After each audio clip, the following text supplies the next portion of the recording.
And Spark. I'm here with Tom Shapiro, who runs Strategy. You just spoke at DigiMarCon Boston. Can you tell us a bit about what you talked about and also a bit about your background? Sure, yeah. So what I spoke about at DigiMarCon was how do you get more leads out of your content, right? So you're investing a lot of energy, a lot of resources, a lot of money in content development and content marketing, blogging, conversion optimization, things like that. And so how do you get more leads out of that? So I walked through about 13 different techniques for generating more leads from content.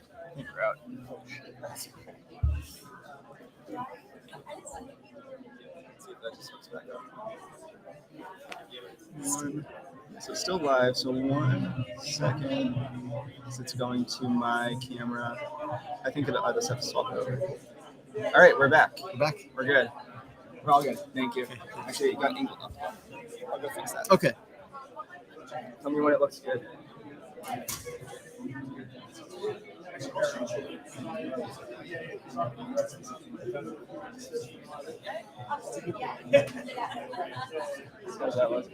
Yeah, that's better. Yeah. I'll fix it more after we finish up. That's a little left.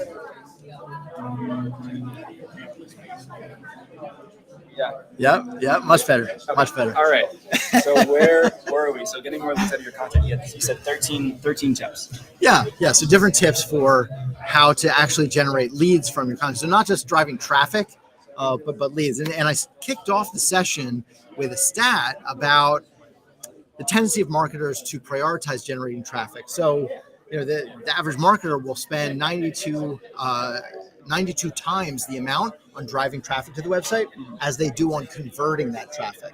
And my point is, look, if you're spending all of that time, money, resources, energy, everything focused on traffic, and you're not converting it, then obviously you're not driving profit, you're not driving revenue, you're not driving business growth. And so,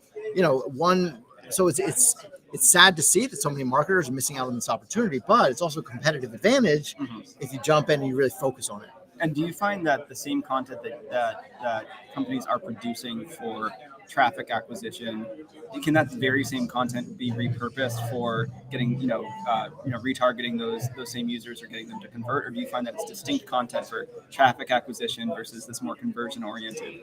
You can use the same content. Yeah. And that's the beautiful part about it, right? So for acquisition, right, you can use content, and then there are many different things that you can do to convert that traffic, right? So one example would be using IP detection software, right? Where in the B2B space, at least, right? Maybe not B2C, but for B2B, you would see exactly which businesses are visiting your website, exactly what pages they're visiting, exactly the navigational path, how long they're on each page. And then you can marry that up with behavioral analytics to see exactly what their experience was on each of those pages, and then conduct outreach to them. So even if they don't fill out a form, even if they don't call you, you can turn them into a lead very naturally. Yeah.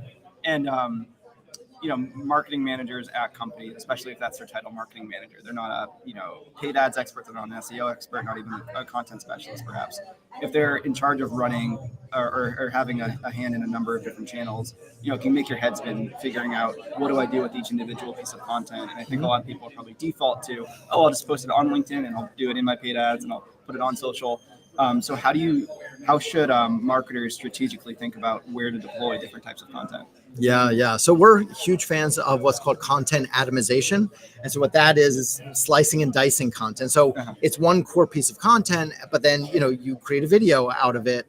You create audio out of it. You create data visualization out of it. You create webinar out of it, right? On and on, I gave an example of one campaign which we did where we were helping a company in the healthcare space, and we did a survey. We got about 3,500 survey responses. We took that data and we created 5 blog posts, but then we also created a report. We also created multiple slide shares, and the slide shares alone got 30,000 views, right? Yeah. And then infographics and PR, press releases, things like that.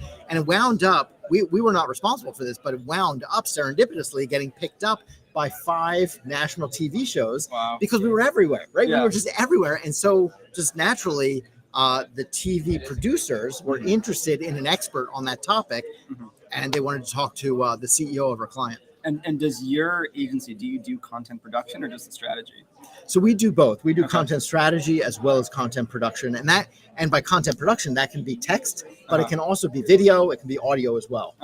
And so obviously, like you said, you're running an agency, but how should marketers in-house at companies think about how to start up or how to accelerate content production in terms of what should I do in-house? What should I go to an agency for? Can I just find someone on Upwork?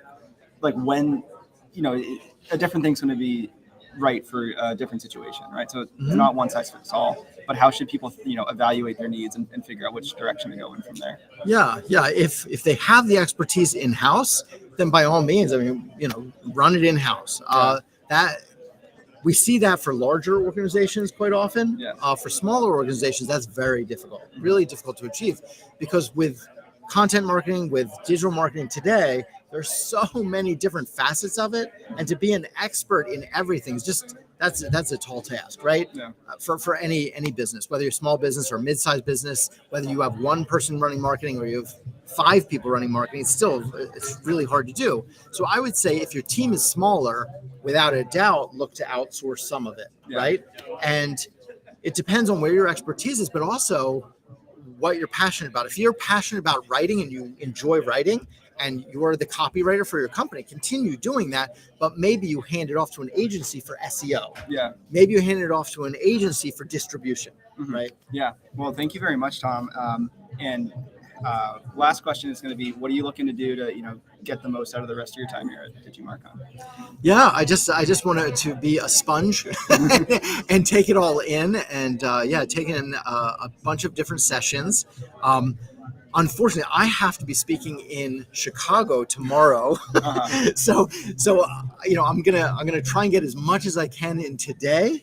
But then I'm unfortunately gonna miss the rest of the session, so I'll catch them on video afterwards. And hopefully these podcasts will show up as well on LinkedIn, YouTube. And how can people contact you if they're looking for some content marketing? Yeah, absolutely. So you can come to stratabeat.com and contact us, or tomshapiro.com, and you can contact me personally. Either's fine, or find me on LinkedIn. Just search for Tom Shapiro, and I'll be one of the top ones. Any marketing question you have, I'd be happy to answer. Awesome. Well, thank you so much, Tom. Thanks for your time. Thanks. Enjoy the rest of your time here. Good luck in Chicago. Thanks so much.